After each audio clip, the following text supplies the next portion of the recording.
it's doing. But anyway, I'm on YouTube and I'm on Facebook, so just bear with us. We aren't videographers, so we're just experimenting as we go. And like I said, I'm making vegetable beef stew today, um, but it's beefless. And instead of beef, I am using my shredded trumpet mushrooms. All right, so I did leave one without being shredded so that I can show you how to shred it. But the other 5 pieces, there was a total of 6, have already been shredded there. So let me get a fork and get to shredding. You just kind of want to hold one end with your finger so you can go fast without sticking the fork in your finger, but you just shred, just as I'm doing.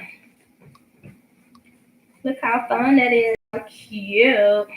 I love trumpet mushrooms. They taste a lot like kind of have a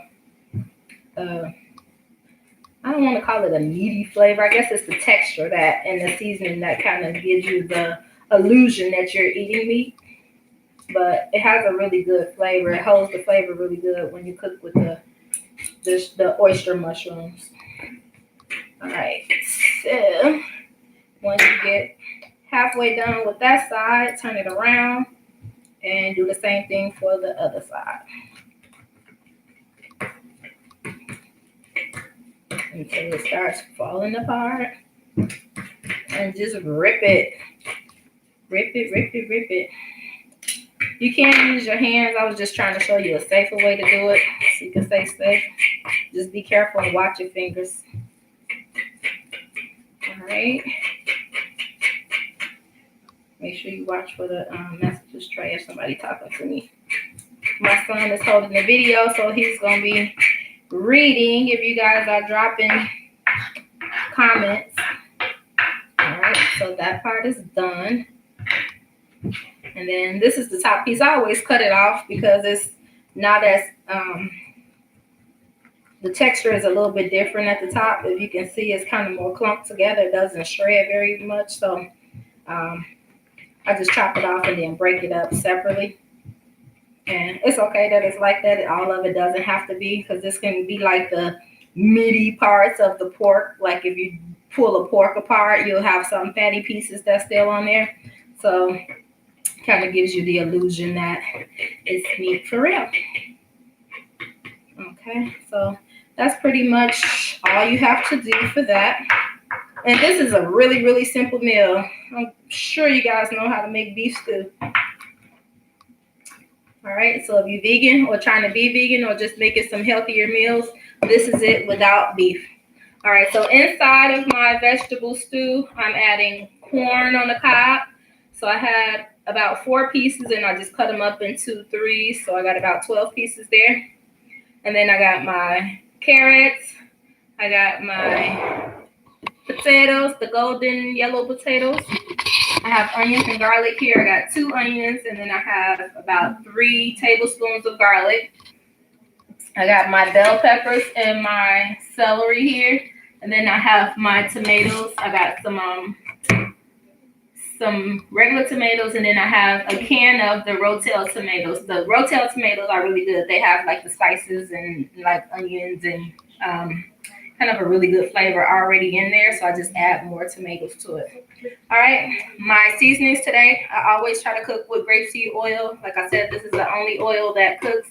This one in avocado oil cooks really good at high temperature. It doesn't burn and turn into a different chemical. I got my garlic powder. I love Sazon, so if you haven't tried Sazon, try it. Italian seasoning, paprika, onion powder, got some bay leaves, and black pepper. And then I'm also going to add just a little bit of ham flavoring into my mushrooms just to kind of give it a smoke flavor a little bit.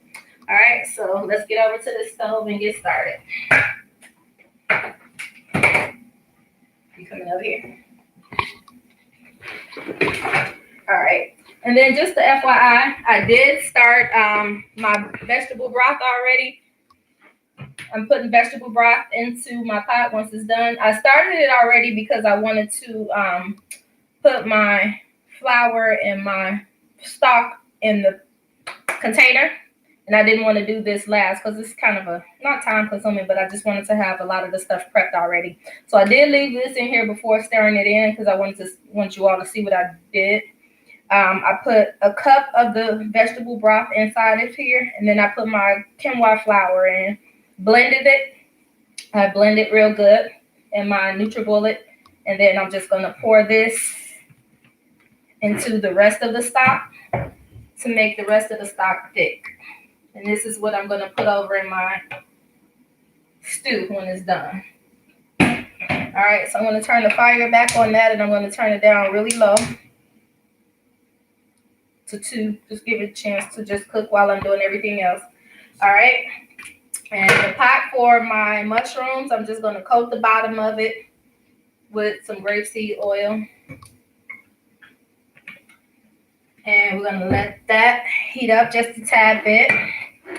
And then we're gonna heat up the big pot.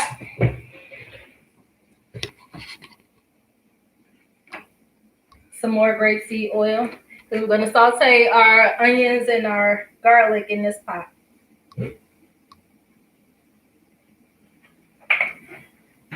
That way we don't have to transfer anything. Once the onions and garlic is done, we're gonna add the tomatoes to it, saute that real good, and then start dumping all of our other stuff in there. So it's real simple. Like I said, it's so simple. All right. Anybody, comments? Okay. All right.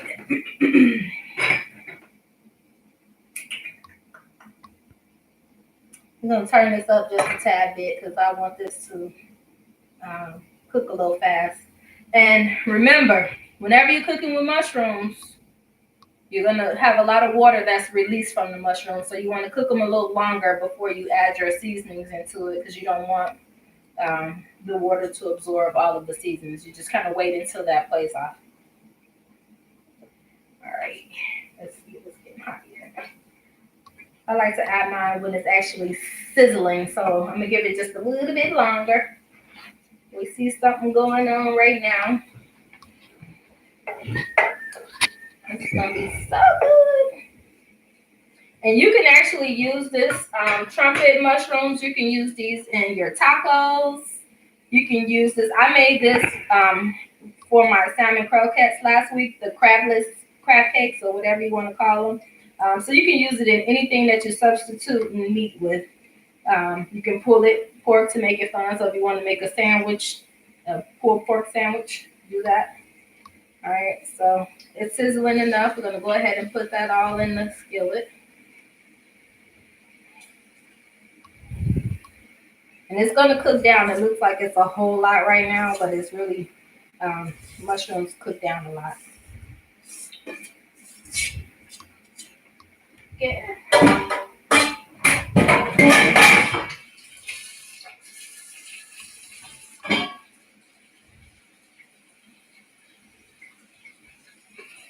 All right, and I'm sure this oil is hot enough. So I'm going to add my onions and my bell peppers. I'm sorry, my onions and garlic to this oil.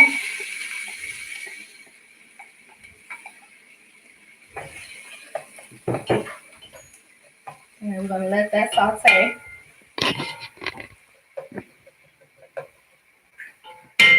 All right, I'm going to add just a little bit more oil in there because I also want to have a little bit of sauce left. So when I add the tomatoes in there, we'll have enough to go around.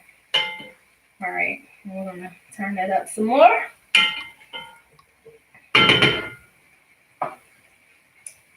All right, that's doing this thing. Who's on there, Trey? Let's see. Hello, everybody. Y'all cooking with me? Or what y'all cook today? Who got dinner on and who's already eating? Hey, Tammy. Let's see. Trey, that's Tammy. This Trey's behind the camera. How you close that back up? Okay. So Just let me know when somebody popped in so I can speak to them. All right, we got a lot of stuff going on right now. So we're just waiting on this grease to heat up. Waiting for these onions and garlic to tender. Can you put the camera in here real quick, Trey, so I can just show them what's going on in there? This camera doesn't.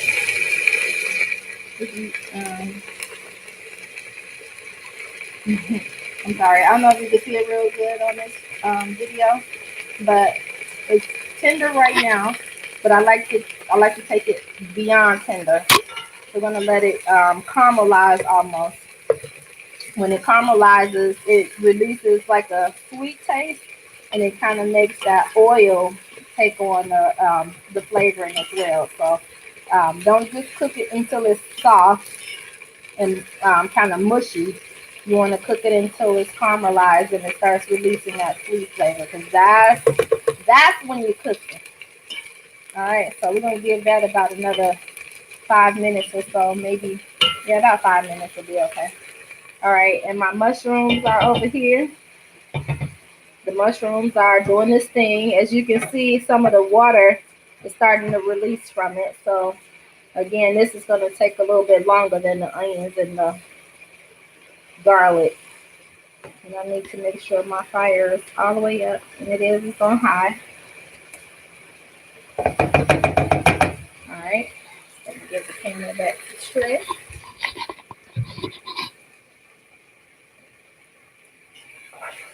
All right, and if you can go on to YouTube and find me, my Facebook followers, my name is Lavanya Hardy on YouTube. Shameless plug.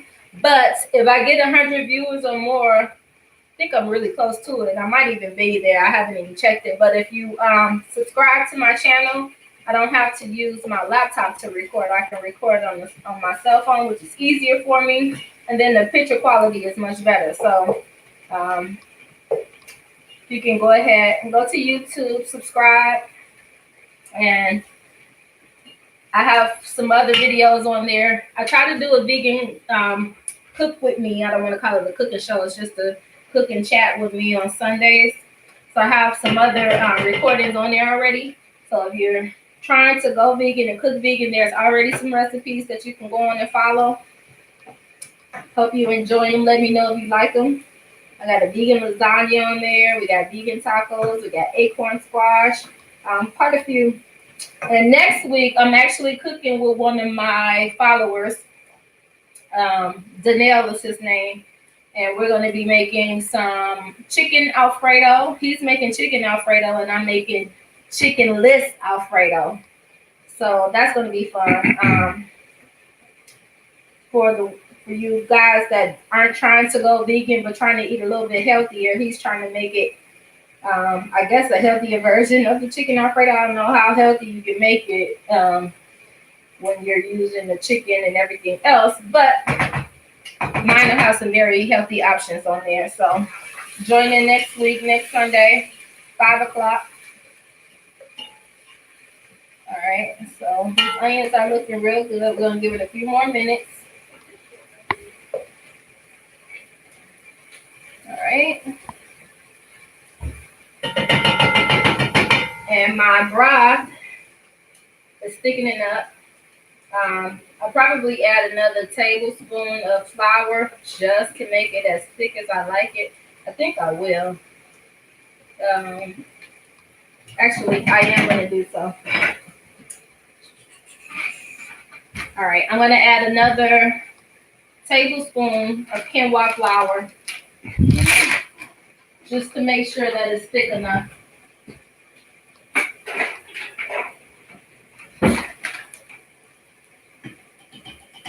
Maybe 2. Because if it's too thick, you can always add more water. All right. All right, and again, that's quinoa flour. You can find quinoa flour at any grocery store. I got this one from Walmart, but they have it, of course, at Trader Joe's, Whole Foods, Whole Paycheck, any of those stores. All right, and I just hate adding my flour to the mixture because it gets clumpy, and then you got to chase it around. And that's why at the beginning I had it in the blender to blend it together and then add it to the water. Because this is a little time consuming to sit and chase this around. But that's going to be perfect. Perfect, perfect, perfect. All right, let's check on this onions and garlic. All right, that's looking good. So it's caramelizing now. And I'm going to go ahead and add my tomatoes to that. And let that caramelize with it as well. Still got a little bit too much juice on here.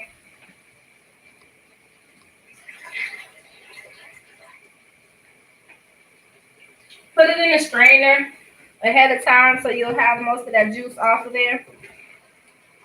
So then you don't have to cook it off. Now we got to wait for some of this juice to dry out. All right, show them what this looks like inside, Trey. All right, so this is the tomatoes, the onions, and the garlic. So we're going to let that cook down until it browns just a little bit.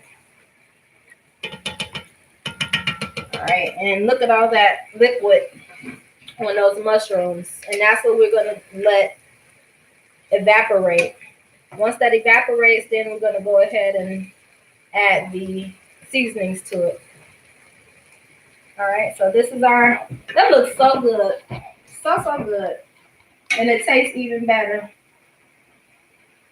All right, so let's stir up this flour, this base.